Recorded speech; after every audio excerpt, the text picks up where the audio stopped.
आपला संपन्न होतोय। ध्वजाजवळ गर्दी न करता आज मंदिरामध्ये आपल्या ज्या मूर्ती प्रतिमा प्रतिष्ठापना झालेली आहे त्याची पूजन होईल।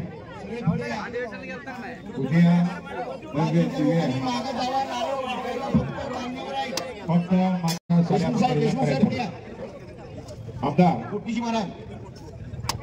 परमपूज्य कोटेश महाराज समाज अभिनेत्री दीपक नाना केळकर महाराज शिवलिंग सेवाधारी समिती आमदार डॉक्टर सुनील भाऊ खाडे आमदार सुधीर नाना गाडगे आमदार संजयजी देशमुख नाना महाराज केळकर दीपक नाना केळकर महाराज समीर दादा कदम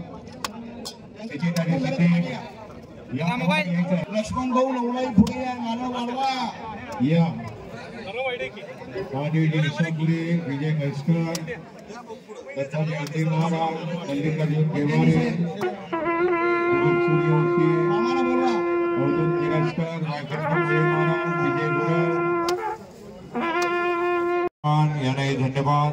संजय सारडा जय श्रीराम।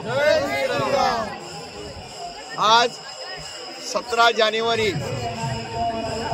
आज ध्वजारोहणाचा नियोजित कार्यक्रम अनेक मान्यवर सगळे संत महंत सत्पुरुष व सर्व आमदार खासदार आजी माजी यांच्या उपस्थितीत अनेक उद्योजक वारकरी संप्रदायाचे हजारो लोकांच्या उपस्थितीत आज हा ध्वजारोहणाचा एक अद्भुत कार्यक्रम इथं अत्यंत उत्साहाने सुसंपन्न झाला। यात सर्व महिला व पुरुष यांनी अगदी मोठ्या प्रमाणात साथ दिली। वृंदावरून आलेल्या अनेक संतांच्या मुखातून अगदी मंत्रोच्चाराने मुखोल्लास झाला। त्यामुळे ह्या कार्यक्रमाला एक विशेष शोभा आली। श्री हनुमानजी महाराज यांचं आगमन आज या ग्राउंडवर झालेलं आहे ध्वजेच्या रूपानं।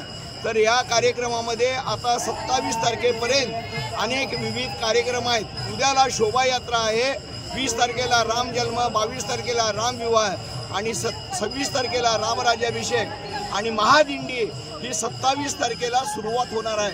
हे महादिंडीचं दर्शन अत्यंत अद्भुत आपल्याला करायचं आहे। सर्व भाविकांना विनंती की आपण यामध्ये सम्मिलित व्हा।